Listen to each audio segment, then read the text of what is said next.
तो नमस्कार दोस्तों, यूपी टेट एग्जाम के लिए दोस्तों यहाँ पर जो है मैं टॉपिक वाइज सीरीज चला रहा हूँ दोस्तों। और आज का जो हमारा टॉपिक है वो है दोस्तों किशोरावस्था यानी कि एडोलसेंस। इससे पहले दोस्तों मैं शैशवावस्था और जो है बाल्यावस्था के जो सीरीज है उसको कंप्लीट कर चुका हूँ। तो आप लोग पहले इस वीडियो को देख लीजिएगा, उसके बाद आप लोग उन दोनों वीडियो को भी देख लीजिएगा। अगर आप ये तीनों वीडियो देख लेते हैं तो दोस्तों यहाँ पर आप लोगों के 5 से 6 नंबर दोस्तों यहाँ पर जो है CDPA कंप्लीट हो जाएंगे यूपी टेट एग्जाम के लिए। तो प्लीज आप लोग जो है उन दोनों वीडियो को भी देख लीजिएगा। उसकी लिंक मैं दोस्तों नीचे दे दूंगा या फिर आप लोग जो है प्ले लिस्ट में जाकर के वहां से उसको देख सकते हैं। तो आज जो हम पढ़ने वाले हैं वो पढ़ने वाले हैं किशोरावस्था यानी एडोलसेंस से रिलेटेड। दोस्तों मैं आप लोगों को 20 MCQ कराने वाला हूँ और इन्हीं 20 MCQ से एक या दो प्रश्न जो आपके एग्जाम में पूछे जाते हैं वो आप लोगों को देखने को मिल जाएंगे। तो पहला प्रश्न दोस्तों आप लोगों के सामने है यहाँ पर, किशोरावस्था बड़े संघर्ष, तनाव, तूफान और विरोध की अवस्था है, यह प्रसिद्ध कथन किसका है? यानी कि ये किसने कहा था कि जो किशोरावस्था है वो बड़े संघर्ष, तनाव, तूफान और विरोध की अवस्था है? तो चार ऑप्शन आप लोगों के सामने है यहाँ पर दोस्तों। तो अगर इस प्रश्न के राइट आंसर की बात की जाए तो वो दोस्तों हो जाएगा स्टेनले हाल। यानी कि स्टेनले हाल महोदय जी ने कहा था कि किशोरावस्था जो है वो बड़े संघर्ष, तनाव, तूफान और विरोध की अवस्था है। ये दोस्तों बहुत ही इंपॉर्टेंट क्वेश्चन है और कई बार एग्जाम में पूछा गया है, तो आप लोग ध्यान से इसको देख लीजिएगा। चलिए बात करते हैं अगले क्वेश्चन की। तो अगला क्वेश्चन दोस्तों आप लोगों के सामने यहाँ पर है, कह रहा है किशोरावस्था की अवधि सामान्यता मानी जाती है। यानी किशोरावस्था की जो एज होती है, जो उम्र होती है, उसको कितने वर्ष तक का माना जाता है ये हमें बताना है। तो इस प्रश्न के अगर राइट आंसर की बात की जाए तो वो हो जाएगा दोस्तों यहाँ पर 12 से 18 वर्ष। जो किशोरावस्था की एज होती है वो कितनी होती है? 12 से 18 वर्ष तक सामान्यता मानी जाती है। चलिए बात करते हैं अगले क्वेश्चन की। अगला क्वेश्चन है दोस्तों, एडोलसेंस जो शब्द है वो लैटिन भाषा के किस शब्द से लिया गया? इंपॉर्टेंट क्वेश्चन है, एग्जाम में कई बार पूछा गया है। तो एडोलसेंस शब्द की लैटिन भाषा के किस शब्द से लिया गया है? तो वो दोस्तों यहाँ पर आप लोग देख सकते हैं, एडोल्सेरे नामक शब्द से दोस्तों यहाँ पर एडोलसेंस शब्द जो है वो लिया गया है।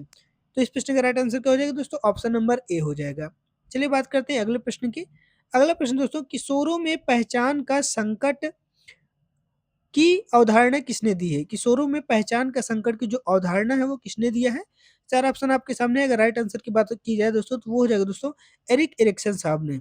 तो एरिक एरिक्सन साहब ने क्या किया है, किशोरों में पहचान का संकट की जो अवधारणा है उसको दोस्तों यहाँ पर दिया है। क्वेश्चन नंबर 5 दोस्तों कह रहा है, किशोरावस्था की एक प्रमुख विशेषता अमूर्त चिंतन यानी अब्स्ट्रैक्ट थिंकिंग है। पियाजे के अनुसार यह किस अवस्था में विकसित होती है?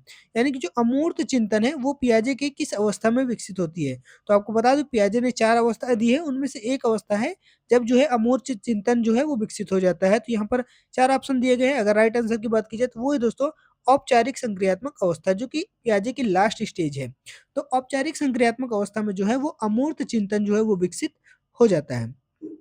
चलिए बात करते हैं अगले क्वेश्चन की। अगला क्वेश्चन यानी कि क्वेश्चन नंबर 6 कह रहा है दोस्तों, निम्नलिखित में से किसे स्वर्ण काल के रूप में जाना जाता है? यानी गोल्डन एज के रूप में किसे जाना जाता है? काफी इंपॉर्टेंट क्वेश्चन दोस्तों, कई बार एग्जाम में पूछा गया है। तो अगर गोल्डन एज की बात की जाए दोस्तों तो गोल्डन एज क्या हो जाएगा दोस्तों? किशोरावस्था को जो है वो गोल्डन एज कहा जाता है। आप लोगों को कमेंट सेक्शन में बताना है कि टोली की आयु दोस्तों किसको कहा जाता है? ये आप लोगों के लिए दोस्तों एक होमवर्क रहेगा कि टोली की आयु दोस्तों किसको कहा जाता है, आप लोग कमेंट करके जरूर बताइएगा।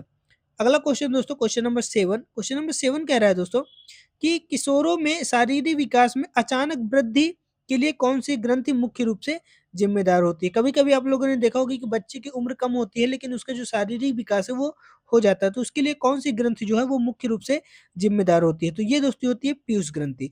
तो पीयूष ग्रंथि के कारण ही बच्चे जो है उम्र से पहले ही थोड़े बड़े दिखने लगते हैं। चलिए अगले क्वेश्चन की और बात करते हैं दोस्तों। अगला क्वेश्चन है क्वेश्चन नंबर 8। और क्वेश्चन नंबर 8 क्या कह रहा है दोस्तों, किशोरावस्था में सामाजिक विकास की एक प्रमुख विशेषता है।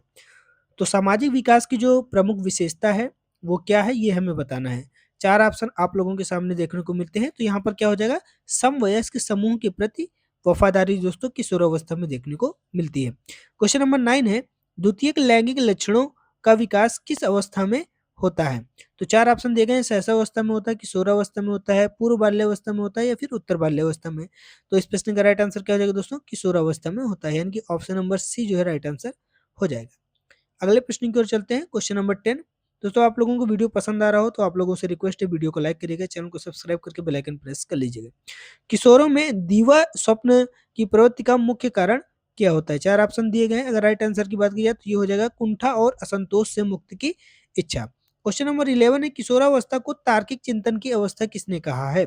तो ये दोस्तों very very most important question है कि किशोरावस्था को तार्किक चिंतन की अवस्था किसने कहा है? रास महोदय ने कहा है, किलपैट्रिक ने कहा है, जीन पियाजे ने कहा है या फिर स्किनर ने कहा है। तो अगर इस प्रश्न की राइट आंसर की बात की जाए तो वो हो जाएगा दोस्तों यहाँ पर जीन पियाजे। चलिए अगला क्वेश्चन देखते हैं, क्वेश्चन नंबर 12। क्वेश्चन नंबर 12 दोस्तों यहाँ पर कह रहा है वीर पूजा की भावना किस अवस्था में प्रबल होती है? 4 ऑप्शन दिए गए हैं, बाल्यावस्था, शैशवावस्था, किशोरावस्था या फिर इनमें से कोई नहीं। तो इस प्रश्न का राइट आंसर क्या हो जाएगा? ऑप्शन नंबर बी किशोरावस्था राइट आंसर हो जाएगा। अगला क्वेश्चन दोस्तों, किशोरावस्था के दौरान संवेगात्मक अस्थिरता का परिणाम क्या हो सकता है? जो संवेगात्मक अस्थिरता होती है उसका परिणाम क्या हो सकता है? ये हमें बताना है। बेहतर निर्णय लेना या फिर मिजाज में तेजी से बदलाव होना, बहुत शांत व्यवहार, एकाग्रता में वृद्धि। तो अगर इस प्रश्न की राइट आंसर की बात की जाए वो हो जाएगा मिजाज में तेजी से बदलाव। अगला क्वेश्चन है क्वेश्चन नंबर 14। क्वेश्चन नंबर 14 दोस्तों क्या कह रहा है, ध्यान से आप लोग इसको समझिएगा। वीडियो पसंद आ रहा हो तो प्लीज वीडियो को लाइक करिएगा और हमें सपोर्ट जरूर करिएगा। वह अवस्था जिसमें बालक बालिका अपने स्वयं के शरीर के प्रति अत्यधिक सजग हो जाते हैं कहलाती है किशोरावस्था, शैशवावस्था, बाल्यावस्था या फिर वृद्धावस्था? तो वो दोस्तों कहलाती है किशोरावस्था। किशोरावस्था में दोस्तों बालक बालिका जो है अपने शरीर के ऊपर अत्यधिक ध्यान देने लगते हैं। क्वेश्चन नंबर 15 है किशोरों को शिक्षा देते समय एक शिक्षक की भूमिका क्या होनी चाहिए? एक तानाशाह की होनी चाहिए, केवल एक व्याख्याता की होनी चाहिए, एक मित्र, दार्शनिक और मार्गदर्शक की, और या फिर पूरी तरह तटस्थ व्यक्ति की? तो अगर इस प्रश्न के राइट आंसर की बात की जाए क्वेश्चन नंबर 15 की तो वो हो जाएगा ऑप्शन नंबर सी, एक मित्र, दार्शनिक और मार्गदर्शक जो है वो भूमिका होनी चाहिए एक शिक्षक की। क्वेश्चन नंबर 16 कह रहा है एडोलसेंस पुस्तक के लेखक कौन है? वेरी वेरी मोस्ट इंपॉर्टेंट दोस्तों यहाँ पर क्वेश्चन है कि एडोलसेंस पुस्तक के लेखक कौन है? जेबी वाटसन है, स्टैनली हॉल है, थॉमसन है, गेट्स है? तो अगर इस प्रश्न के राइट आंसर की बात करें वो हो जाएगा स्टैनली हॉल जो है एडोलसेंस पुस्तक के लेखक है। और इन्होंने कहा था कि किशोरावस्था बड़े संघर्ष, तनाव और विरोध की अवस्था है। क्वेश्चन नंबर 17 है किशोरावस्था में स्व केंद्रित व्यवहार का स्थान कौन ले लेता है? परोपकार और सामाजिक चिंता या फिर दोस्तों यहाँ पर और अधिक स्वार्थ, केवल खेल के प्रति रुचि, माता पिता का विरोध? तो इस प्रश्न का राइट आंसर क्या हो जाएगा? परोपकार और सामाजिक। चलिए बात करते हैं नेक्स्ट क्वेश्चन की। क्वेश्चन नंबर 18 कह रहा है दोस्तों यहाँ पर व्यवसाय चयन की चिंता बालकों की किस अवस्था में सबसे अधिक सताती है? जैसे जैसे उम्र बढ़ती है तो व्यवसाय चयन की जो चिंता है वो सताने लगती है। पूरे बाल्यावस्था, उत्तर बाल्यावस्था, किशोरावस्था या फिर शैशवावस्था? तो इस प्रश्न का राइट आंसर क्या हो जाएगा दोस्तों? हो जाएगा यहाँ पर किशोरावस्था। बात करते हैं क्वेश्चन नंबर 19 की और क्वेश्चन नंबर 20 की। तो क्वेश्चन नंबर 19 कह रहा है किशोरावस्था के विकास का आकस्मिक विकास का सिद्धांत किसने दिया है? तो आकस्मिक विकास का जो सिद्धांत है वो किसने दिया? स्टैनली हॉल ने या फिर थॉर्नडाइक ने, हॉलिंगवर्थ ने या फिर स्किनर ने? तो इस प्रश्न का राइट आंसर क्या हो जाएगा दोस्तों? स्टैनली हॉल ने जो है सिद्धांत दिया है। क्वेश्चन नंबर 20 है और आज की वीडियो का लास्ट क्वेश्चन है किशोर अपराध का एक मुख्य कारण हो सकता है? किशोर अपराध का मुख्य कारण क्या हो सकता है? सुखी पारिवारिक वातावरण, ये तो नहीं होना चाहिए दोस्तों, और तो ये गलत हो जाएगा। उचित शैक्षणिक मार्गदर्शन, ये भी नहीं होना चाहिए दोस्तों। अच्छी आर्थिक स्थिति, ये भी नहीं होनी चाहिए। परिवार और प्रेम में सुरक्षा का अभाव, जब भी अभाव होता है तभी हम कुछ ना कुछ गलतियां करते हैं। तो इस तरीके से दोस्तों यहाँ पर मैंने आप लोगों के लिए जो टॉप 20 क्वेश्चन थे एडोलसेंस से रिलेटेड वो कंप्लीट करा दिए। इन 20 क्वेश्चन में से आप लोगों ने कितने प्रश्नों के राइट आंसर दिए कमेंट सेक्शन में जरूर बताएंगे। और वीडियो अगर आप लोगों को पसंद आया तो प्लीज रिक्वेस्ट है वीडियो को लाइक करेगा और जितना ज़्यादा हो सके उतना ज़्यादा शेयर करके हमें सपोर्ट जरूर करेगा। मिलते हैं दोस्तों नेक्स्ट वीडियो में। अपना टॉपिक कमेंट करके जरूर बताएं।